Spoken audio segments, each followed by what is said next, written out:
Hello, everybody. I'm Shreya Chatterjee, and I'm head of research initiatives here at the Paul Mellon Center. And it's my absolute pleasure to welcome all of you here at the center, including our speaker, who we'll hear about more very soon.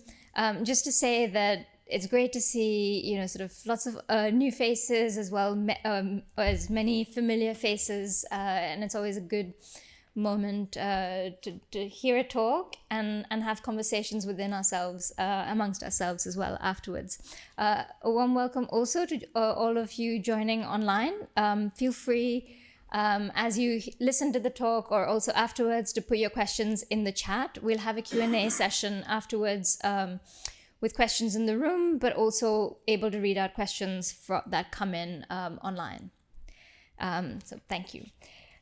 Just to introduce our speaker today, Stephanie O'Rourke is a senior lecturer in art history at the University of St. Andrews, specializing in 18th and 19th century art.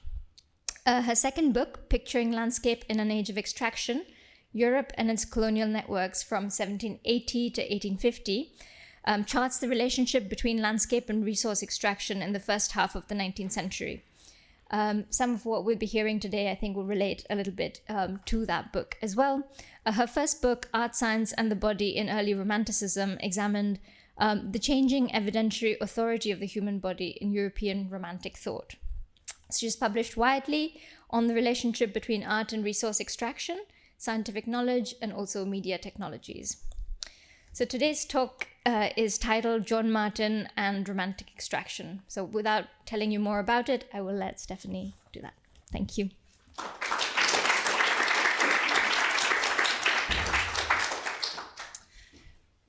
Thank you for that introduction, and also thank you so much for the invitation to be here. This is actually the first airing of this bit of my book, so praise only, please. I'm so appreciative that you've joined us this evening. It's such a pleasure to see friends and colleagues here. And with slight trepidation, I note that actually the two people who wrote or kind of created books about John Martin that have been most influential in my thought are here this evening, Martin Myrone and William Fever. So we won't need to hand the microphone to them afterwards. Right. For sheer immensity, John Martin was hard to beat. His portrayal of the eruption of Vesuvius in 79 AD exemplifies the artist's penchant for scenes in which churning elements overwhelm the viewer's conventional sense of spatial order. Vertical jets of light shoot up from the distant volcano, illuminating from below swirling vortices of ash and cloud. Volcanoes were a subject of popular interest. Eruptions had become a spectacular and scientific attraction that featured in pyrotechnic displays at London pleasure gardens, learned debates in the newly founded Geological Society, and a range of theatrical productions. And his painting would actually go on to be transformed into a diorama. So this painting's proximity to new forms of popular spectacle marks Martin out as an exceptionally modern artist of his time. In my talk this evening, though, I locate Martin's modernity in a different aspect of Pompeii. Its ability to register a world characterized by flows set in motion by industrial resource extraction, a world of the subterranean flows of dangerous substances like lava, gas, and sewage, of the desired inflow of natural resources like water to urban centers and manufactories, and the invisible spread of less material phenomena across Britain's imperial boundaries. John Martin is admittedly a secondary figure in the grand narratives of 19th century art. Surely we assume it was J.M.W. Turner's paintings that best captured the arrival of steam-powered modernity in early 19th century Britain through their explosive treatment of color and their formal irresolution. But what if it were Martin's paintings? What could we come to understand about the conditions of fossil-powered modernity if we took him as our guide? Martin was uniquely aware of the flows activated by what is sometimes called extractive capitalism, and the flow was an important concept in mid-19th century British thought. Energy physics, for example, was predicated on the idea that undetectable but powerful forces animated the physical world. Related concepts were used to analyze the energy demand and waste involved in industrial manufacture, the invisible connections forged in economic exchange, and the problems associated with imagining imperial spaces. Since the late 18th century, political economists had been using similar language to analyze forms of economic activity animated by interconnectedness, circulation, and dematerialization. So to live in rapidly carbonizing imperial Britain entailed understanding oneself as exposed to and embedded within an entire constellation of circulating forces. Some were material and some were immaterial, some were harmful and some were profitable. And it was also in Britain that the modern apparatus of empire became synonymous with the centralized administrative management of the flow of goods, energy, people, information, and economic value across great distances. My talk this evening comes from my second book, which is coming out in September, in which I explore how various modes of picturing landscape in the late 18th and early 19th centuries address the emergence of a new and essentially extractive way of treating and conceptualizing the natural world. This was a regime that was defined by unprecedented and interlocking efforts to optimize, separate, circulate, and monetize portions of the physical environment across vast mercantile and colonial networks. What forms of picturing were commensurate with the protocols of extraction? I'm asking. What challenges did extraction pose not just for landscape as a pictorial genre, but for a wider range of images that mediated how humans understood the natural world? Answering these questions requires us to look anew at not only what was being represented in artworks, for example, portraying the literal subject matter of extractive industries such as timber harvesting, but also how it was being represented. And by this, I mean the compositional work of depicting a physical environment in a manner that allowed the viewer to identify a certain component as a quote-unquote natural resource available for prospective extraction. In addition, we're compelled to ask different questions about the status of the human as an observer of and participant in environments that were undergoing radical reorganization. Extraction didn't just happen out there. Its effects were experienced intimately and did much to shape ideas about race, climate, and waste. So this evening, I'm going to turn first to mining and then to the infrastructure of water and waste in my exploration of how John Martin confronted a field characterized by unconstrained circulations and dangerous accumulations, and also importantly, what kind of compensatory systems he proposed. In the late 18th and early 19th centuries, there was intensifying interest in the dangers of poor ventilation within mines, and especially the buildup of flammable gases, which were called fire damp, within their underground network of tunnels. There's probably no 19th century artist who cared more about mining ventilation than John Martin, although maybe that's a small pool to begin with. In 1835, he even appeared 3 times before the government's Select Committee on Accidents in Mines. And the circulation of air within mines was of paramount importance. By the early 19th century, both fires and steam engines were used in English mines to draw fresh air down into their depths and to expel air, quote, charged with noxious vapors, end quote. And I'm showing you a diagram in which you can see the kind of itinerary of air as it's meant to flow through these tunnels. One of the most famous mining accidents of 19th century Britain occurred just a few miles from Newcastle, where Martin had apprenticed. On the morning of May 25th, 1812, a series of underground explosions killed 92 men and boys at the Felling Colliery. Caused by what was described as accumulations of fire damp, the event was described in an influential, widely published, widely translated account by local clergyman John Hodgson. Hodgson writes, "The whole mine is instantly illuminated with the most brilliant lightning. The expanded gas drives before it a roaring whirlwind of flaming air, which tears up everything in its progress, and thundering to the shafts, wastes its volcanic fury in a discharge of thick clouds of coal dust, stones, timber, and not unfrequently limbs of men and horses." He continues, these are tiny excerpts from a long piece. Immense quantities of dust and small coal accompanies these blasts, and rose high into the air. The dust borne away by a strong west wind fell in a continued shower from the pits to the distance of 1.5 miles. In the village of Haworth, it caused a darkness like that of twilight, end quote. Of course, mines were engines of more than one kind of flow. In addition to the dangerous circulation of gases beneath the ground, interior transit systems included pulleys, pumps, wagonways, and later locomotives to move people, coal, and importantly water within its depths and up to the surface. An 1814 aquatint of a Yorkshire miner shows the Middleton mine in the background and an innovative railway system in the foreground designed by John Blenkinsop. And this was a key development that enabled the use of steam-powered locomotives to transport coal.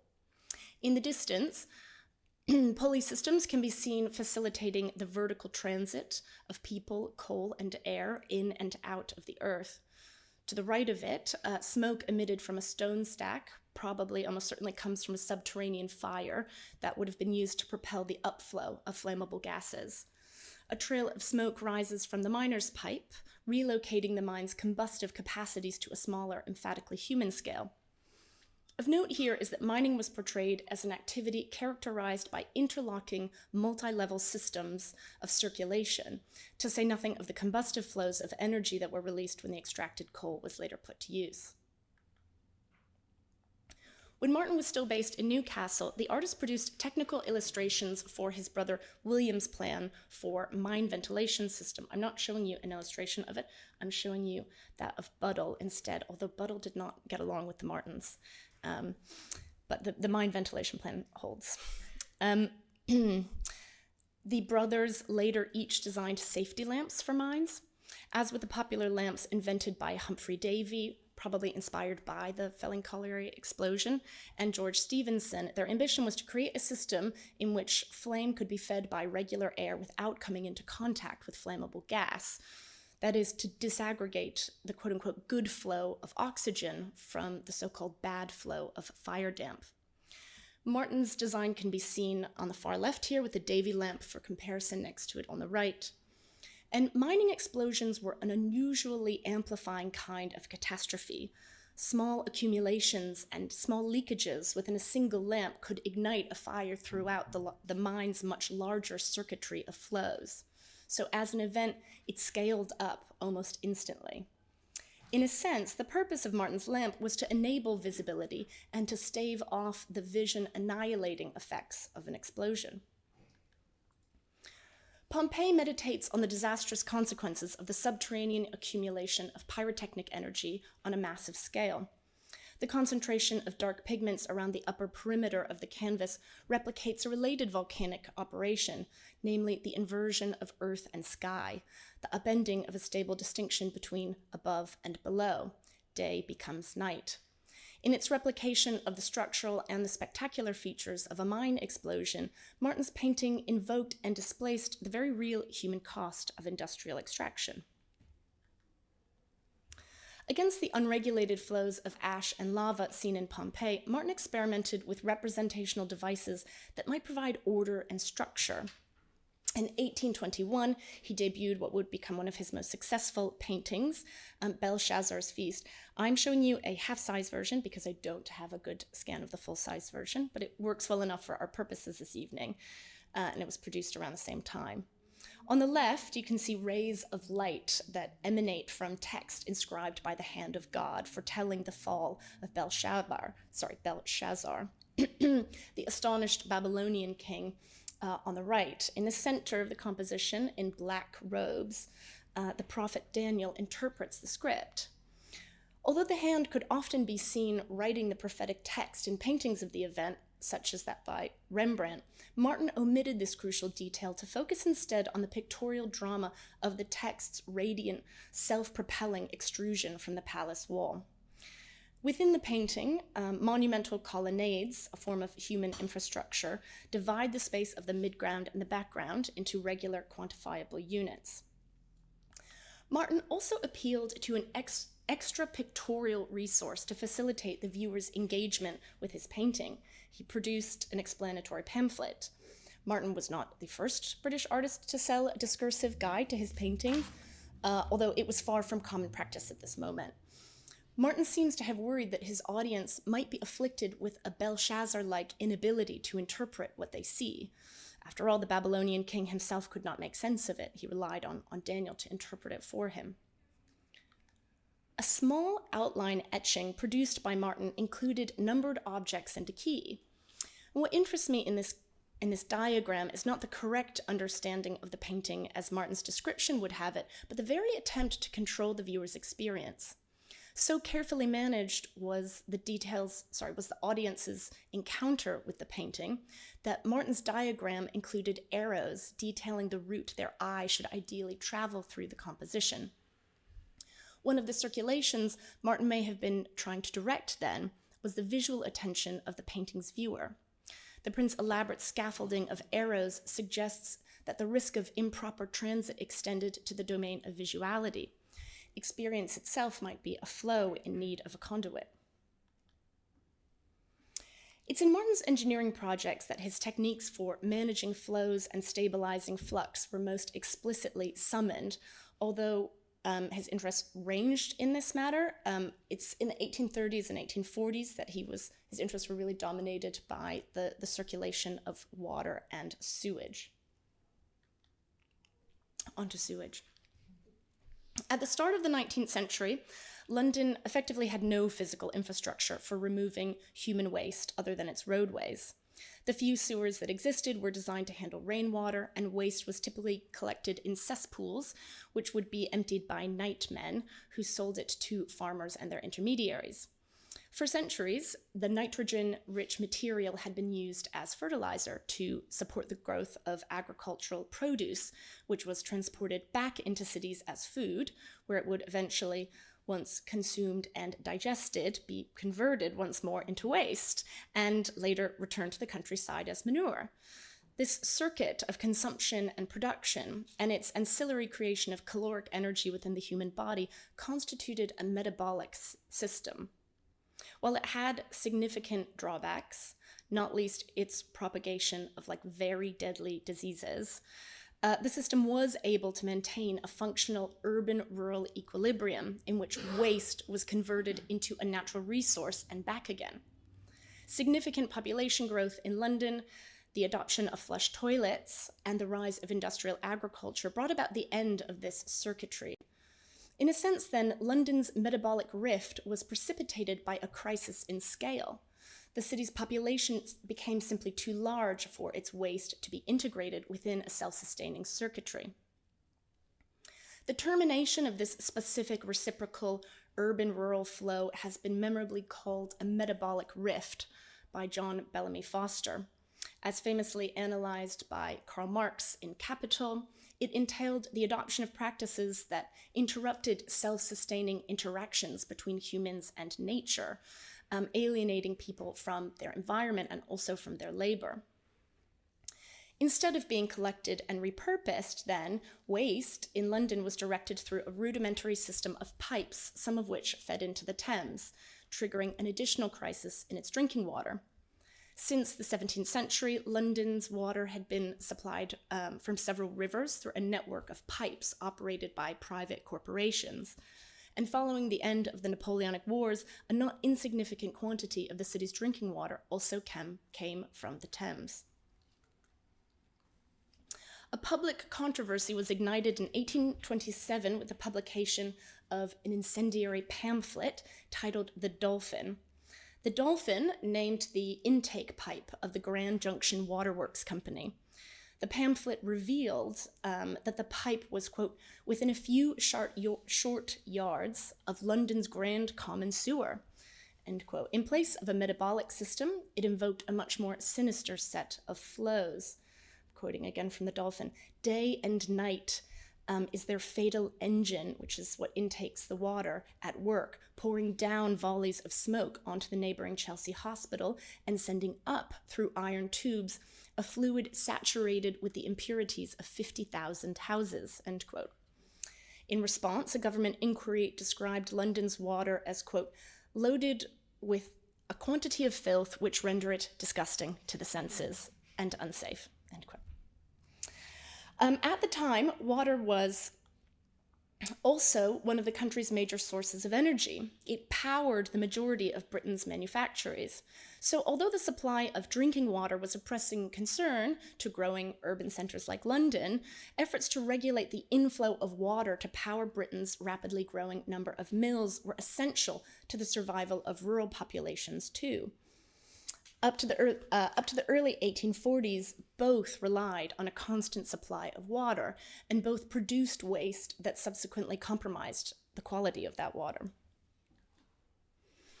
Martin devoted the better part of 2 decades to trying to improve the circulation of water and waste in London, and I'm especially indebted here to the definitive work that was done on this by Lars Kokkonen. Martin's first plan of 1828, which must have been inspired at least in part by the dolphin, which was extremely controversial and sort of famous, promised to, quote, set in motion waters which are now stagnant, end quote. He promised that he could prevent accumulations in the sewers that exhale vapors of a most unwholesome quality. Martin's reference to vapors invokes the then popular miasmic theory of disease as something spread through contaminated air, which had specifically imperial valences in the context of cholera that I'll return to in a moment. More broadly, it signals that Martin, like those writing about mining accidents, was alert to the dangers of subterranean gases whose flow had become dysregulated. So closely linked were the infrastructures of waste and mining that an 1836 report on one of Martin's sewage ventilation plans praised it specifically on the grounds that, quote, Mr. Martin himself has acquired much knowledge on this point from having studied the ventilation of coal mines, end quote. I'm going to focus on just one of Martin's plans, which is an 1834 engraving diagramming his plans to embank the Thames and conceal within the embankment parallel underground sewers, as well as a public walkway and a railway line. His other plans called for new aqueducts, elevated and subsurface piping, enormous underground tunnels, elevated reservoirs, novel filtration mechanisms, connections with existing rail and water transit systems, and a range of other far-reaching, flow-managing interventions. While his plans were never acted on, many of Martin's ideas were famously later incorporated in the sewage system designed by Joseph Bazalgette and completed in 1875. In line with the utilitarianist principles outlined by Jeremy Bentham and expanded on by John Stuart Mill, Martin's infrastructure projects sought to promote efficiency and maximize profit, embracing the economic imperatives of a carbonizing society. His primary motivation, Kokkonen has argued, was to prevent economic waste to the nation. Martin himself proclaimed that London's night soil was, quote, a mine of wealth if properly regulated, end quote. Most striking of all was his inclusion of a plan for distributing steam power to manufactories along the Thames. Because sewage, like coal seams, constantly emits flammable gases, the system required extensive ventilation to avert the potentially explosive accumulation of gas that also triggered mining accidents. And Martin envisioned using the ventilation to also supply energy to manufacturing.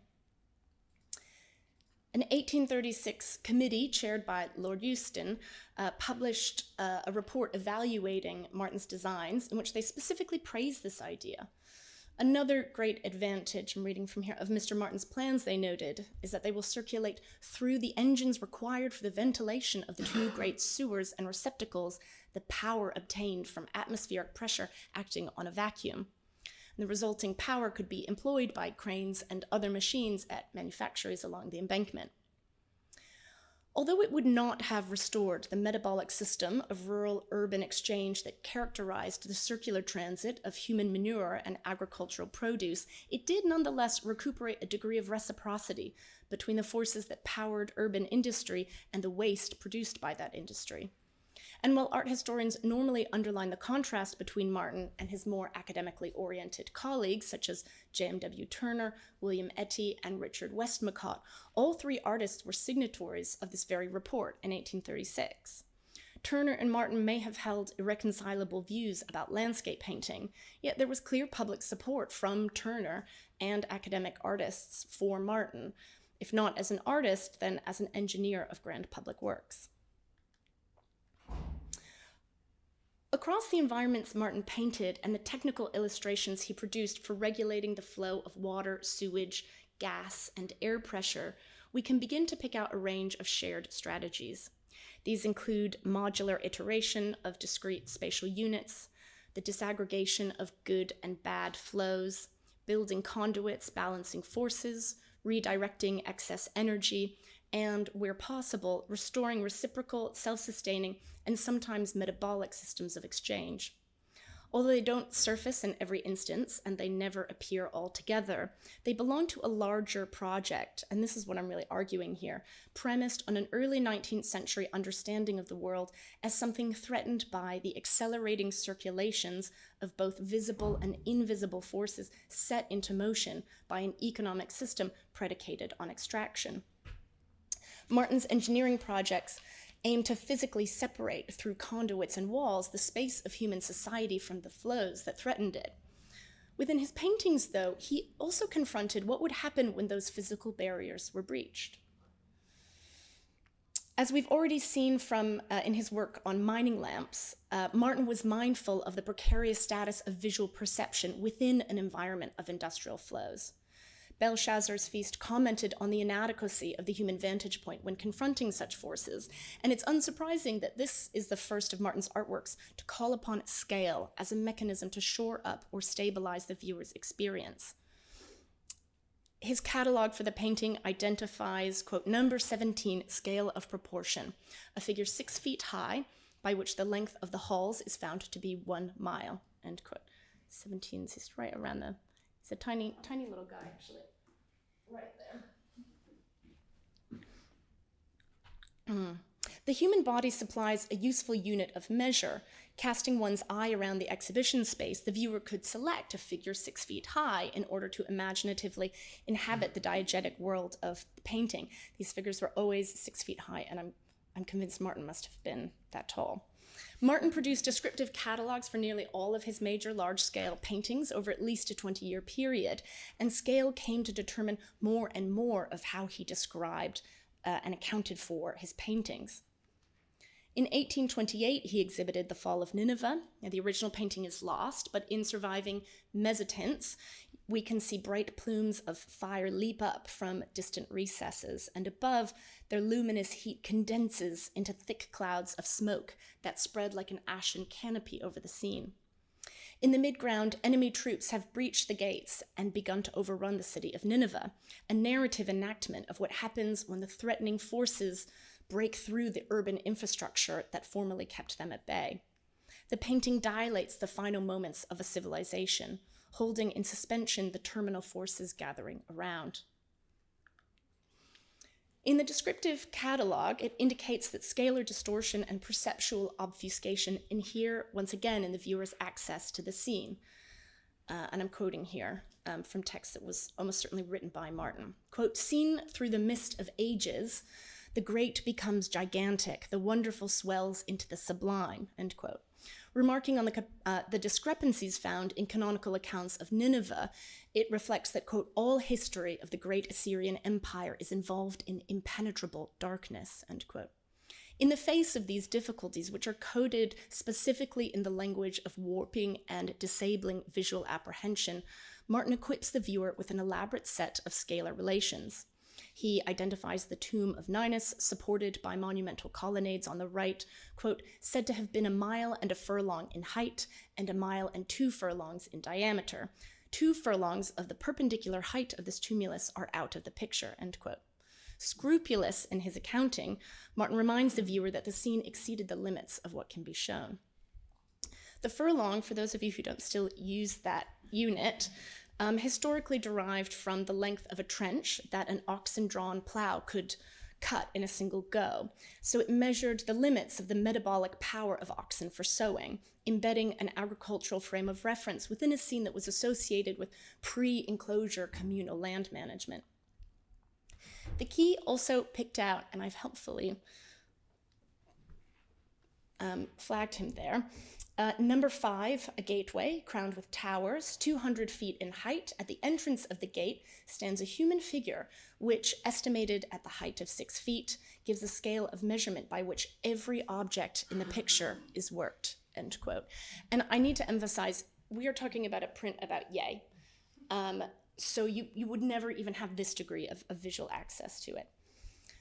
Martin's graphical scale, crucially, mediates between the represented space of the painting and the experiential space of the viewer. Number 5, a figure so small that it's not even clear whether it can be seen as there's a single tiny little almost dot in the etching, is a person who acts as a graphical representation of the ratio between space interior to the diegetic world of the painting and the real inhabited space outside of the painting, yet he himself verges on invisibility. To be clear, Martin was mocked pretty widely for his use of scale in reviews that were published at the time. For example, the artist Benjamin Robert Hayden wrote of one of Martin's later mezzotints, quote, "It is vulgar to say, there, that horizon is 20 miles long, and therefore God's leg must be 16 miles relative to the horizon," end quote. In contrast, Martin expressed confidence that, quote, I'm quoting here from Martin, "by means of relative scale, the eye can correctly measure distances," end quote. He insisted on the enduring possibility that visual experience can make sense of the world, even as the self-accelerating flows of fossil modernity gathered round. Here we arrive at Martin's last resort and his boldest wager. When flows overpower human infrastructure, when forces exceed the human's conventional techniques for making sense of the world, in the final moments before human life becomes impossible, there remains a virtual but quantifiable means for securing the viewer's access to the scene. I think it's telling, therefore, that one of the few major paintings whose descriptive key does not invoke scalar relationships is his Deluge of 1834, which portrays the life-destroying flood recounted in the book of Genesis. It is as if a narrative in which unconstrained forces have reached a world-ending power simply cannot proffer a stable visual experience. Although Hayden and others impugned Martin's recourse to scale effects, they participated in an intensification of scale thinking in historical knowledge, as well as a range of other fields at the time. In the early 19th century, John Clancharlie observes, scale enabled people to address an increasingly vast set of shifting relationships across the space and time of capitalist development and global reach. These included energy regimes, economic structures, and diverse polities. Scale was also an especially imperial way of understanding relationality in mid-19th century Britain. It was the deadly cholera epidemics of 1831 to 32, 48 to 49, and 53 to 54 in London that ultimately prompted Parliament to fund the systemic transformation of the sewer system first envisioned by Martin. Thought to have been triggered by the rise of a virulent strain in Lower Bengal and Calcutta in 1817 and transmitted back to Britain through the trans-hemispheric movements of East India Company employees, cholera came to emblematize the threats that adhered in unregulated circulations between metropolitan Britain and its colonies, even though cholera had been endemic in Britain already. Martin, like most in early 19th century Britain, subscribed to the miasmic theory of disease, which held that illness was spread through contaminated air. This was a flow many were eager to control. As Prajit Mukherjee has shown, fears about contaminated air gave rise to the trope of the cholera cloud. The cholera cloud was a visible atmospheric substance said to have traveled from South Asia to Britain and also within Britain, spreading the disease.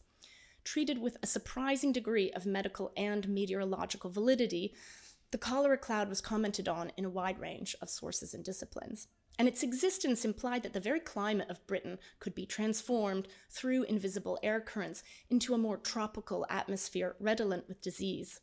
Cholera revealed a new uncomfortable intimacy between the climates and the human bodies of London and Calcutta, suggesting that circulations within imperial Britain were more threatening than previously assumed. Medical illustrations emphasized in formal terms cholera's ability to breach conventional barriers.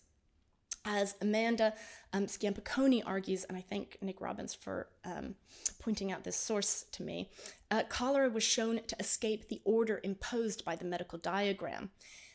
Quote, "It spreads well beyond the borders, and like the tint of the cholera mist and the disease's effects on the body stains the white page. Cholera could not be contained by visual diagrammatic structures." Cholera gave physical form to an entire range, then, of colonial interactions that were understood in terms of boundary-breaching flows. Of the many colonial flows that were understood to threaten imperial Britain in the period, the information flows that characterized its governance were perhaps most proximate to Martin's frame of reference. The British Empire was exceptionally data-intensive in this moment, Thomas Richards once observed. In the first half of the 19th century, Britain transformed how it gathered information about India. Memorably called an empire of information by Christopher Bailey, a new administrative system came to replace a decentralized 18th century form of state-sponsored information gathering. This new era of information collection and centralization was manifested in the Colonial Office and the India Office, where bureaucratic systems for processing and channeling information flows constituted a form of state surveillance. They also changed how they literally filed and stacked papers. But as the quantity of information transiting from India to London grew, new systems were needed to stabilize the flow. Chandra Mukherjee writes, quote, "If the empire was only as good as the information it had, communication flows had to be regulated," end quote.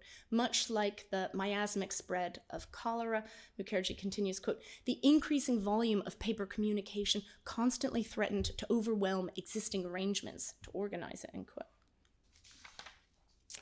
While Martin did not interact with the informational flows of British colonial governance, he was invested in the question of how to direct and store information. In the late 1830s, he designed or probably modified his own filing cabinet. On one side, drawers for information about his major paintings. On the other side, another set of drawers dedicated to many of his engineering projects. The cabinet supplied a rudimentary and spatialized way of disaggregating and channeling a range of information flows. And although Martin's engineering projects did not make explicit reference to colonial India, London's Thames River and Calcutta's Hooghly River were often compared in the technical literature that Martin cited in his publications. So Martin would have read extensively about the water and waste infrastructure of colonial India when reading The Dolphin and mainstream newspapers. The Dolphin included a quote from Dr. James Johnson, who observed, quote, "We sneer at the delicacy of the Hindu who slakes his thirst at the same tank where his neighbor deposits waste, but what shall we say of the delicate citizens of Westminster who do the same," end quote. In drawing an equivalence between the water and waste infrastructure of Britain and India, Johnson called into question the racialized hierarchies employed to justify British colonization. As with the cholera cloud, Johnson's comparison implied that the geographical distances and the racial distinctions that were thought to separate people of these places were not absolute. Oh, I meant to have that slide up. Now, I note this not to imply that Martin's artworks commented on British India. However, they do reveal the distinctly imperial stakes of managing the flows of early 19th century British modernity and the empire-terminating consequences of unconstrained circulations. Martin's work shares with Britain's systematic resource extraction and with its ascendant colonial bureaucracy an existential anxiety about the need to channel inflows and outflows. And Martin sought out forms of visibility that could be preserved and channeled along its own conduits. I close with his mezzotint Bridge over Chaos from his series on Paradise Lost. In Milton's epic poem, this marks the creation of a new bridge across chaos that connects the domains of heaven and hell. Within the ink-saturated world of the print, the passageway also provides the scene's illumination. The conduit doubles as an attempt to avert the cancellation of vision in the face of overwhelming darkness. Like a miner's lamp dozens of meters below the surface, it casts a glow that spans chaos, damp, and dark to reveal a subterranean infrastructure of arches and tunnels. What Milton called a passage broad, smooth, and easy down to hell that Martin pictures is actually the third component of an interlinked transportation system, comprising passage from earth to heaven, from the edge of the universe to earth, and now, like a new line of the tube, from earth to hell.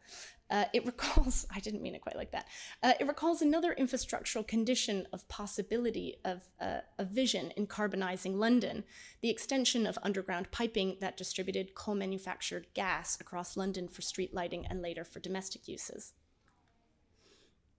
Mezzotint was Martin's primary and most successful printerly medium. For an artist who was so hands-on in the printmaking process, the technique must have appealed to him not only for its ability to render supple tonal gradients of darkness, but also for its material properties. Unlike with engraving, etching, and aquatint, mezzotint begins with an upending of surface relations. A rocker disturbs the metal surface of the plate to roughen it all over. The variegated, roughened surface is then smoothed down using a scraper or burnisher to make light areas in the resulting print, while areas left rough will hold pigment and yield printed darkness. Through the medium of the mezzotint, Martin could unsettle a formally stable distinction between above and below, between surface and depth, and then apply his tools to re-smooth it, to wield that roughness and manage it, turn it into something visible and communicative. Martin was more attuned than most to the dangerous inflows and outflows of carbonizing Britain, and he went to exceptional lengths to design systems that could regulate such flows. He also tried to craft forms of visuality adequate to the new realities of an extractive regime. If we take seriously the logic of 19th century extraction, its self-acceleration, its restructuring of human relationality to the natural world, its intolerance of that which cannot be captured by its protocols, and its mediation of human perception, then we are compelled to inventory how pictures participated in its history.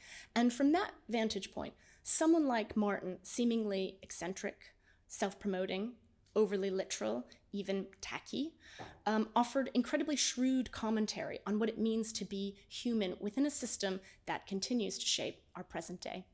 Thank you.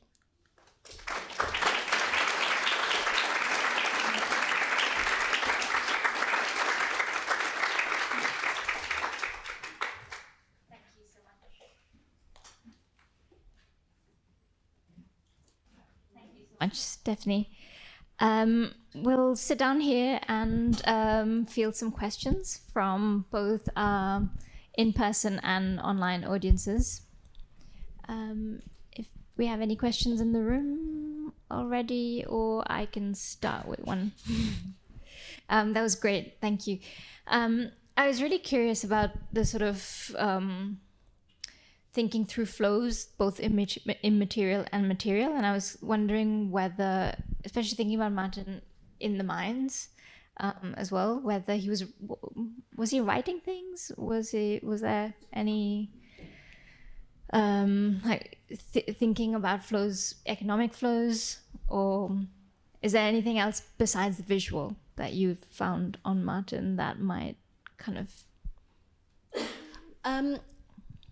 He writes about sustaining circulation and preventing accumulations of water. He's very interested in transportation systems. I mean, he basically he invents the Circle Line before it would come to exist. He thought, yeah, all the railway terminals in London should be connected. So I think there's a sort of multi-level way that he's approaching it. He also had designs for a system of coastal lighting that ships could use. So I think there are quite a few levels on which he's trying to sort of manage movements. Right. And he does, he's also aware of some of the difficulties of kind of economic flows. He founded his own company to try to bring some of his plans to fruition. That did not work out. Also, his bank went bust kind of sort of later in his life, which must have been quite traumatic, although I haven't found much kind of writing from him about this.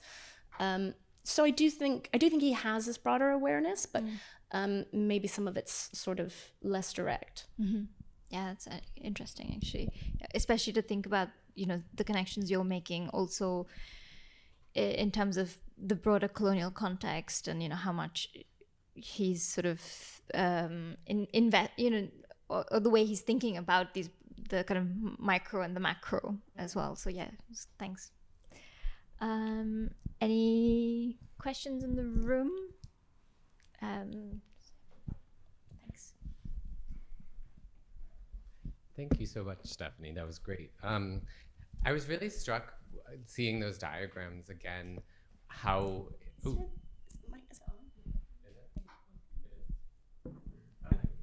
Is that better? Is that sort of like that? Hello.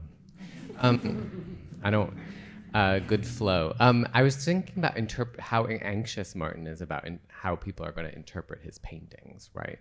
And how this kind of massive apparatus that he is kind of mobilizing in those pamphlets.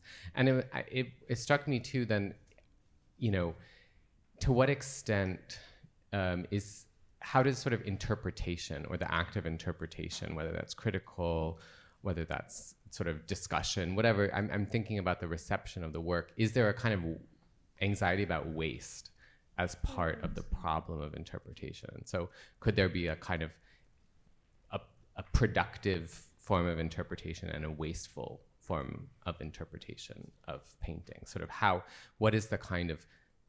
ultimately, what is the kind of disaster he's trying to avert by putting such a scaffolding around the paintings, right? What is the waste there?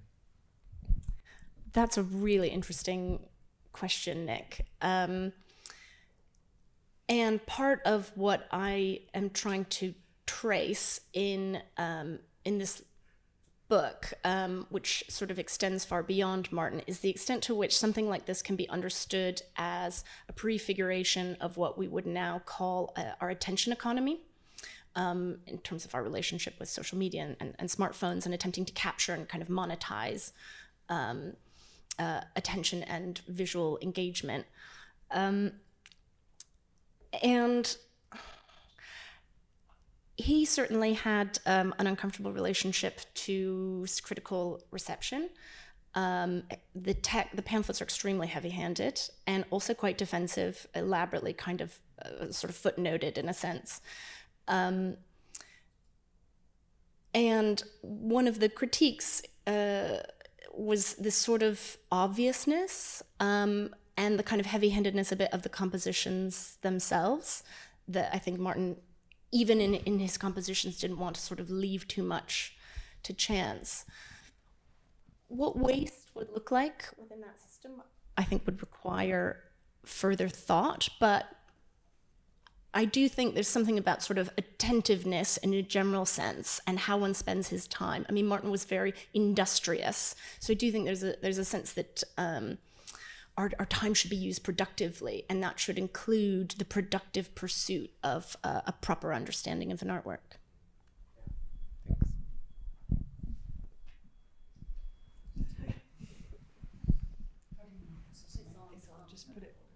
Hold it close, okay. Stephanie, thank you very much. Two questions. One is you beget quite a minor sort of question. You put natural resources in scare quotes at the beginning of your talk, and I was just curious to know when that concept or terminology takes form.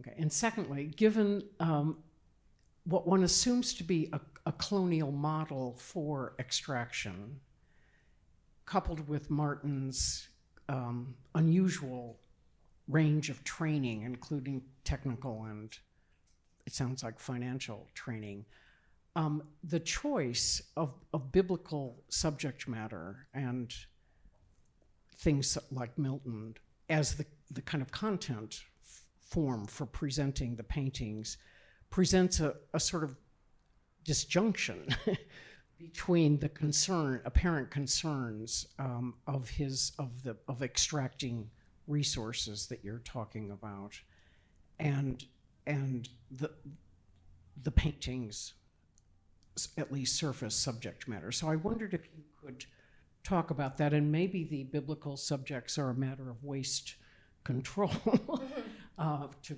kind of piggyback on Nick's comment. Thank you, Susan. I don't know the exact date when natural resource becomes sort of codified in its usage. I am very interested in the terminology that's available to people in this moment. So extraction was used at the time, late 18th, early 19th century, but it was primarily used to refer to acts of physical separation, like the removal of a tooth or the separation of different chemical entities in an experiment. And the term that was used was exploitation. which started in the French and then migrated to English. No, for just sort of resource extraction, full stop. Exploitation and exploitation, you know, it didn't have negative valences until around 1820, from what I found in the French dictionaries.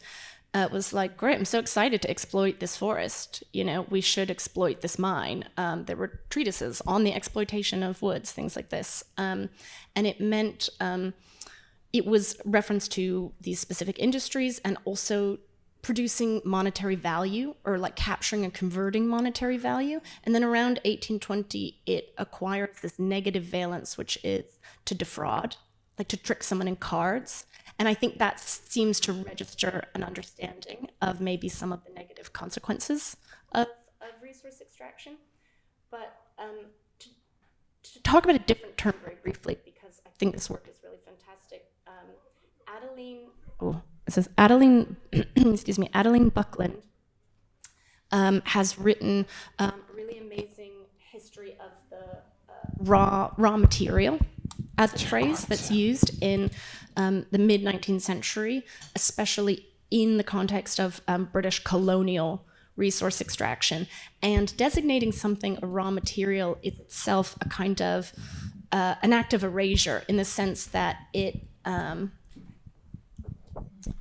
this is quite slick, thank you. It denies the existence or the validity of forms of value that precede its conversion into like economic value. So what religious values it might have had, what practical uses for, you know, communities around them, that gets sort of completely stripped away or erased when you say this is a raw material, like it was just floating in the air, this neutral thing that was just waiting for, you know, a British colonizer to sort of pluck it out of the ether and finally turn it into something useful. So I'm really interested in this vocabulary. And I think I actually have a much shorter answer to your second question, even though that's a sort of the meatier one, because you're right that there is no obvious kind of,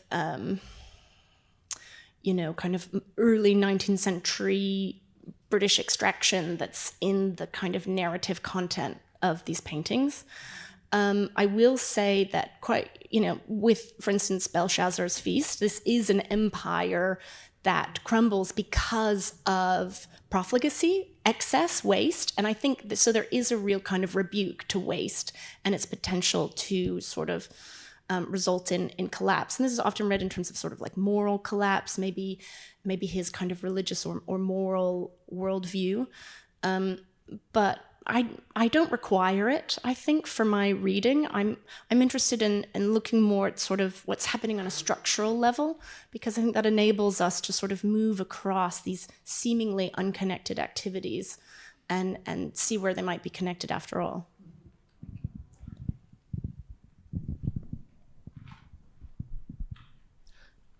Thank you. This is the talk really brings together mining, sewers, Nineveh, Pompeii, in an interesting way. And I wondered if we could push against that as well. I mean, I think the way in which you want us to understand the relationship is partly through this idea that Martin is interested in the inadequacy of human vantage points. That's the phrase you use. But in a sense, that's totally untrue of mining, and possibly untrue of sewage design, or sewers design as well, in the sense that one obviously cannot ever get an adequate view of a mine ventilation layout. In fact, mine ventilation layouts at that time are completely fictional. I mean, because they don't acknowledge the fact that actually in digging the mine, the unevenness and different qualities of what's being mined determine what can actually be dug, but also the fact that a ventilation system is never a perfect grid until a perfect mine is actually finished and all the mining has been done. So in a sense, what you're looking at in a mine ventilation system is not a mine at all. It's an ideal form of a ventilation system. So that might be one way to push against that, but also to draw it back, of course, is I was remembering those visitors to mines in around this time who took a copy of Milton with them and recited it down in the mine as well. Thank you. Yeah, I know of at least one ball that took place in a mine as well. Yeah, I mean, on some very basic level, mines, closed pit mining, these were spaces that were intensely dark and also extremely difficult to physically access. And there was some industrial tourism in which people would actually enter these mines, but much, much less than you saw in, for instance, Germany at the same period, whose mines were even much deeper. So there's less a culture, I think, of sort of going into the mine and trying to perceive it or apprehend it. But I think if I can, I can't. Well, the mine ventilation diagram that you're talking about, I think it's a kind of pictorial technology that transforms the natural environment into something that can be extracted. Because as you say, so it converts the unevenness and all the variability and the variation of a piece of land into these completely homogeneous units of just blackness, as if it's all just coal. And there's no other kind of rock and there's no water. It's just coal, coal, coal. And they're all in these kind of identical squares, which also reminds me of, the idea of like a kind of a fungible commodity, fungibility being like required for something to circulate as a commodity in that sense. And I also think for those diagrams, the human act of perceiving the mine is not important, or it's almost sort of negate. Oh, thank you. That would have sounded much better if you could look at it while I was saying it. But I mean, it imagines these sort of like trajectories of airflow, and I think it also, obviously, this was reminding me of Martin's arrows across Belshazzar's feast, because in both cases the eye is asked to follow these specific kind of itineraries, but those itineraries are subordinate to kind of instrumental purposes. So I think this kind of captures evocatively the way that a visual experience would be radically limited. This isn't what do you see when you see this? You don't see a landscape, you don't see an environment, and as you say, you definitely don't see a mine. So in some ways, I think this comments on the kind of extreme limiting of the powers of visual perception within this framework, and the kind of and also this reminds me of a kind of ideal mine that doesn't have any laborers. Things just sort of flow on their own. I think that's part of the fantasy of something like this. The fantasy, of course, takes away from that embodied mining experience, whereby you only dig the passage as wide as the ceiling will actually kind of take. The wider you dig the passage, the more dangerous the mine. And as you're digging, of course, you're putting in wooden shafts, and you can hear those shafts as they creak, so that you know when they're about to crack and fall. So all of that, of course, is taken out. This becomes the fantasy of the engineer. I think that's right. And I'm reminded I've been looking into miners' songs. It's not for this book, but just because they're so interesting. And one of the tropes that comes up again and again is that the deeper you dig, the closer you get to God, because it's more likely that you'll die, effectively. And so they're saying, dig, men, dig, we're going deeper, but we're also going higher. And it captures this sort of, I think, vertical orientation that mining creates. That's very spatialized, but specifically not spatialized in terms of like the horizontal format of landscape, but something else. But spatialized in terms of the trajectory of value and units of labor, commodities, resources.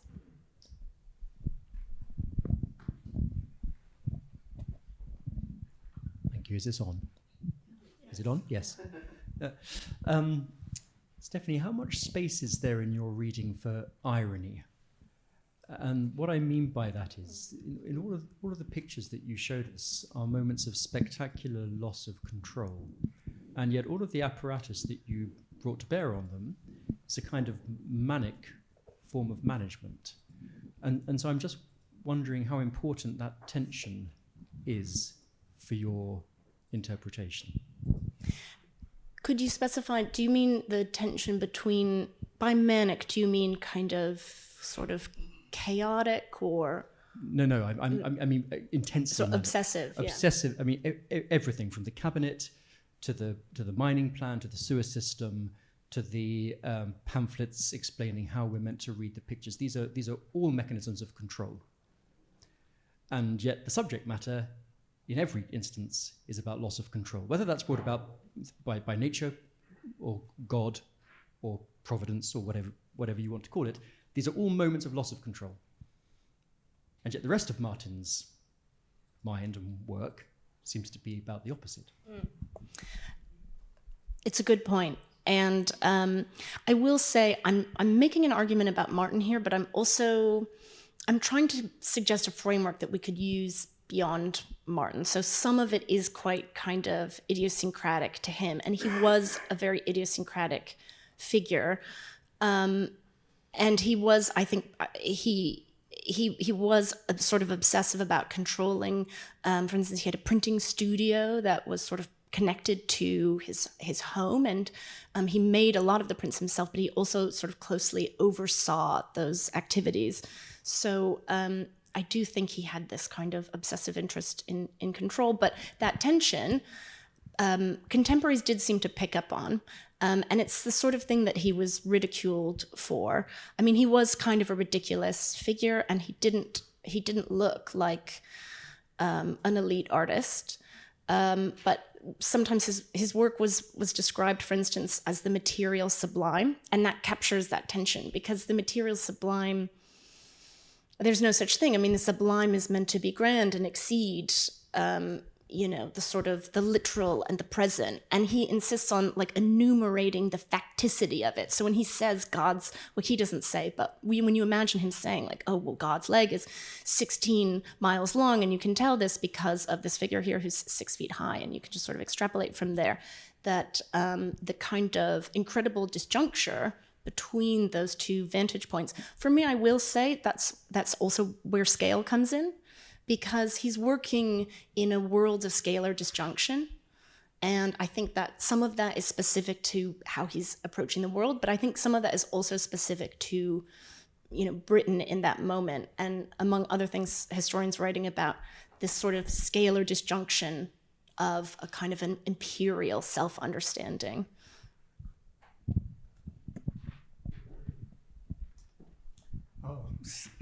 Again, thanks very much for raising all these complex issues. And it's a fascinating talk. I'd like to pick up a little bit on that other point, because I think you could make a more positive case for him. If one's talking about the imaginary of a moment, there is the imaginary of tight control, of systemization, but then he has the alternate where there's absolutely no hope of rescue. And I think that sort of combination of seeming mechanical control and apocalyptic overwhelming is quite a strong current in 19th century thought. And you could say that actually makes, that contradiction makes Ruskin really a very interesting figure. And just one other aspect which I think is related, he is a real materialist. I mean, although there's spectacular light effects and that sort of thing, it's all about heavy substance and matter. And that's where he's actually not so much of his times, where atmosphere and light, and that Turner, of course, is kind of the painter of dissolution in atmosphere and light. That's not Martin. Nothing gets dissolved. It gets destroyed. It gets smashed. It gets exploded. And of course, you know, the whole business of the idea of that makes me wonder about circulation. I mean, he's got arrows for circulation in that diagram, which reminded me a little bit of the diagram of the slave ship as well. It was a similar sort of layout. But it's all kind of pointless, you know, and the sense of there actually being a flow of air and a sort of systematic discharge of movement of things. So he has static schema and explosive disorder. I don't see much mediation between them because his materialism doesn't seem to allow him to negotiate that problem.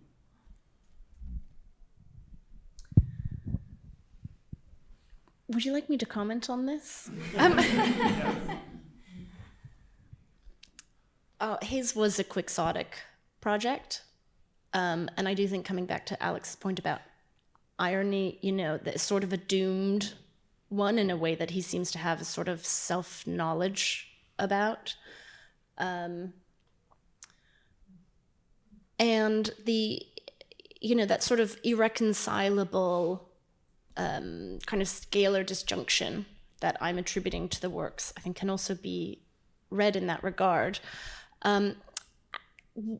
He was thought of as a materialist at his time. He was also, you know, he was not materialistic. And I didn't mention that part of the cabinet was like a series of drawers for his many awards and letters from important people congratulating him on how good his work was. And he really craved certain kinds of institutional acceptance, which he never received. And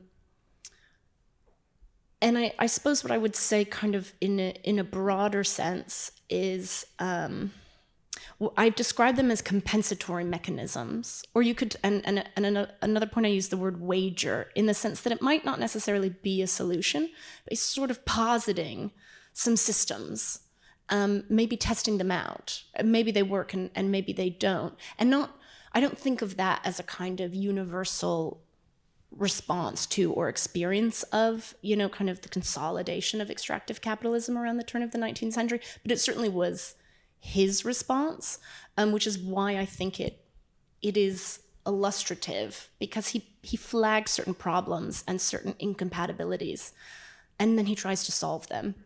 And I suppose it's up to us to decide, you know, whether he's successful in that.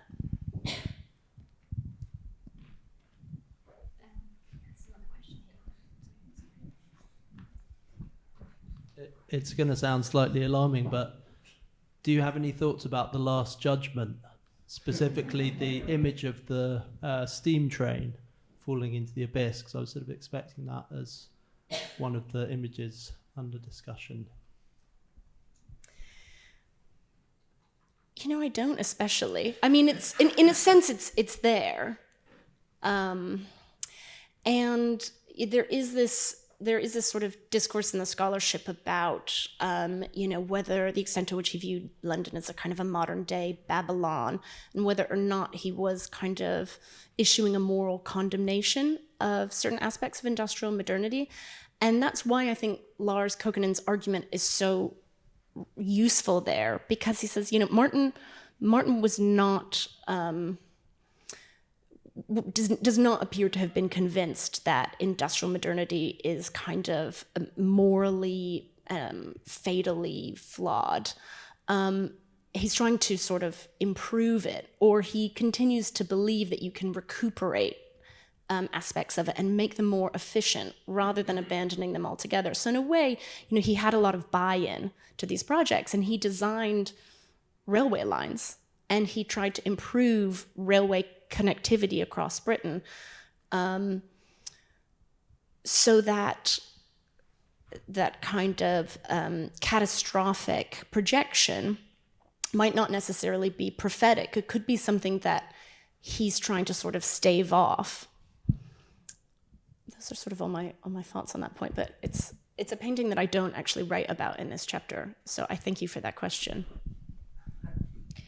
We have a couple of questions from our online audiences, and I could ask them all together if you want to answer them. So the first one is thinking about hydrocolonialism and our moment of water extraction, Coca-Cola diverting public water, etc. And wondering if you could perhaps expand on Martin's perspective on water and how it was being monetized. The second one is much broader, so maybe kind of quick answer. You mentioned John Martin and Turner are fundamentally opposed in their treatment of landscape and light. Please, can you expand on this? And then the last one is with mentions of Pompeii, digging, excavating, extraction, etc. I was wondering if you have considered the relationship with the history of archaeology and the idea of horizontal landscapes. Great, thank you. Thank you for these questions. To those of you who sent them in, I'll start with the last one. Archaeology is a very live subject in this matter. Martin is invested in archaeological knowledge, and archaeology absolutely coincides with the emergence of stratigraphy, which is a way of thinking about the sort of vertical layering of strata in the earth as coinciding with and as an expression of historical time. So effectively, you move into the depths of the earth and you move back in time, and those are organized in terms of layered strata. And that emerges, that diagrammatic technique and that subject of study emerge from Europe's mining academies, and especially the Freiburg Mining Academy, which is the foremost in Europe, and British mining administrators travel to that mining academy for their training, because Britain's later to adopt this kind of intellectual tradition. And I will note as an aside, because I find this so interesting, that we often forget that important German Romantic figures were mining administrators. Novalis, Goethe. Goethe wrote a celebration of the opening of a silver mine, and it wasn't like you might hope Goethe would say. Goethe was like, I'm so excited about this silver mine, guys, we're going to get so much silver out of it. So that whole opposition of romanticism and extraction, I think, needs revisiting. But yes, so that I think the stratigraphic understanding of space and depth is something that's transiting across archaeology, mining, and geology in that moment that Martin is interested in, and that he writes about kind of archaeological discoveries in some of his pamphlets. Martin versus Turner on landscape is something that I can't take credit for. I mean, I think this is sort of a trope that we have a bit. One being quite literal, the other quite kind of suggestive, one much more kind of concrete and material and exacting. And you can think about the kind of modular iteration of spatial units that he plots out in the colonnades that you see across the paintings and the engineering diagrams. Whereas Turner is sort of dissolving or combusting that kind of material way of quantifying and breaking down space, perhaps. And I will say about the monetization of water, the best source for this is Andreas Malm's Fossil Modernity. And if you haven't read it, I really highly recommend it. It has changed how I understand 19th century British history, kind of full stop. And one of the points that or sort of the large claim of this book, is that when British manufacturing converts from water power to coal power, they do it at a moment when water power is still cheaper, more reliable, and more powerful and efficient. So there's a narrative that, oh, well, we converted to coal because it works better, it's cheaper, all of that. You could just produce more things and you could produce them more effectively and more cheaply. And Malm argues that that's not why they did it. They did it before it became cheaper and more powerful and in a more reliable supply. And they did it, among other things, a key reason is to control labor. Because when your manufactories have to be in the countryside because that's where the water that's powering them is, you're quite exposed to the demands of your labor population because you can't fire all the people who work for you and then rehire them. Or rehire others. You also have to supply things like schools and churches and hospitals for them, and so labor negotiation had a stronger hand. Whereas when you can decouple the location of the energy supply from the manufacturer, you can have them clustered in cities, and you have this more kind of replaceable supply of labor. But also, he points out, it has to do with, I'm coming back to water. Effectively, water-powered manufactories require a kind of collaborative sharing of the resource. Manufactories downstream are impacted by what happens upstream, and there have to be negotiations and agreements about how you will share use of this water. It was also, you would have, the flow could be quite irregular, but effectively there's an unwillingness to use that, effectively a kind of commons of energy. And that's sort of antithetical to the model of capitalism that's developing.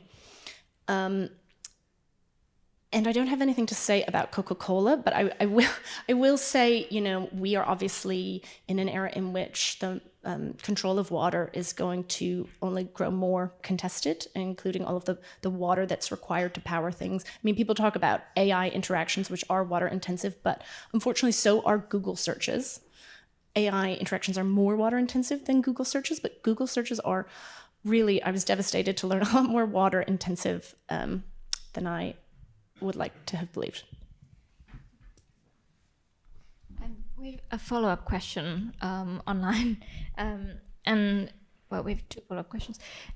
One is, could you expand on Martin's work in relation to romanticism and how you're defining it in this context, and whether his schematic designs trouble this definition or heighten it? Maybe you want to answer that, and then. Sure, and this is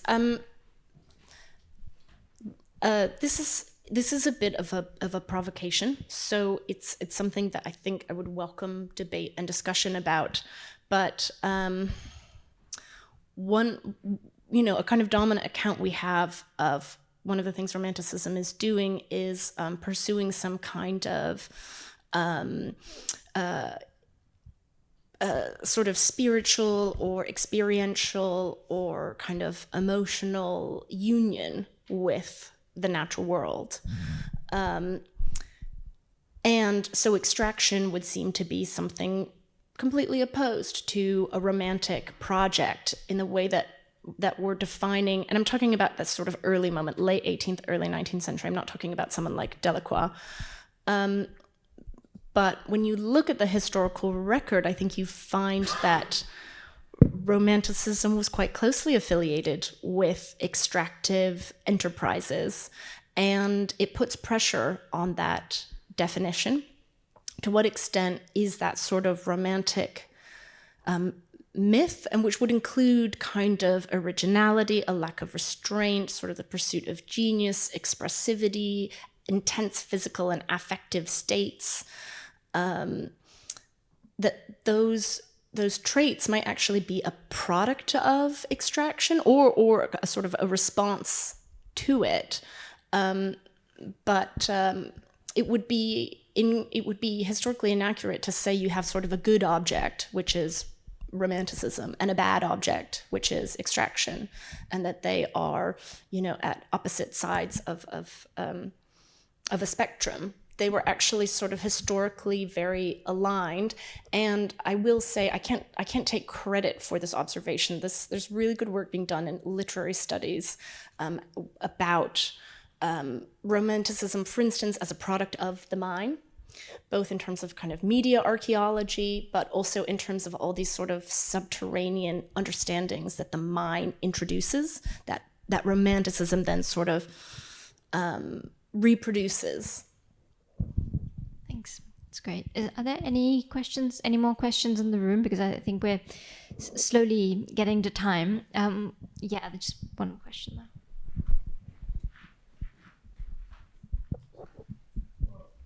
Mine's more of an observation, really, than a question, I think. There's a kind of tension, I think, first of all, I think his personality, he really can't be discounted because the guy is, he's a pain, isn't he? I mean, no one really likes him very much. I think he's quite a pretentious person as well. And I think there's a kind of built-in tension between him as a painter, as a kind of vaudevillian kind of sideshow artist.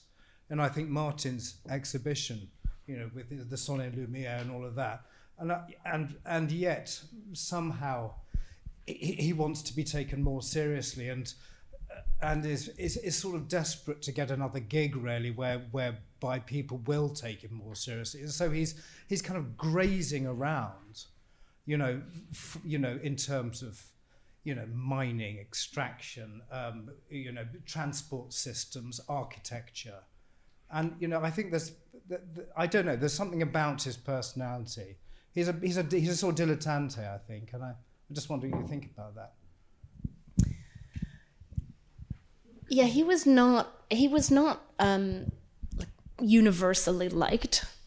And I do think he had an oppositional relationship to a lot of forms of social hierarchy. I think some of this has to do with kind of his class background and also the sort of regionalism of kind of highbrow artistic culture as it's kind of enshrined in the London art world. I've completely lost my train of thought. He's also sort of, he's really self-trained and self-taught. So there is a kind of, he's a dilettante, or he's a sort of jack of all trades, perhaps. There is a surprising consistency. There are certain lines that he really specialized in. He's not, designing architectural structures. He did dabble in some monuments and kind of a bridge or a gate or two. But I think the fact that he stuck out expresses quite a few sort of fault lines in that moment, in terms of artistic hierarchy and artistic orthodoxy. And we don't need to recuperate Martin, I think, in that way. We don't need to make him expressive of some larger trend necessarily, or some sort of really widely held sensibility. Because he was an odd man out, and I think that's okay. And I think we sort of let him be odd, but also what I'm trying to do in this is think about ways that he is actually plugged in to these broader currents. It's just not the ones that we're normally looking for.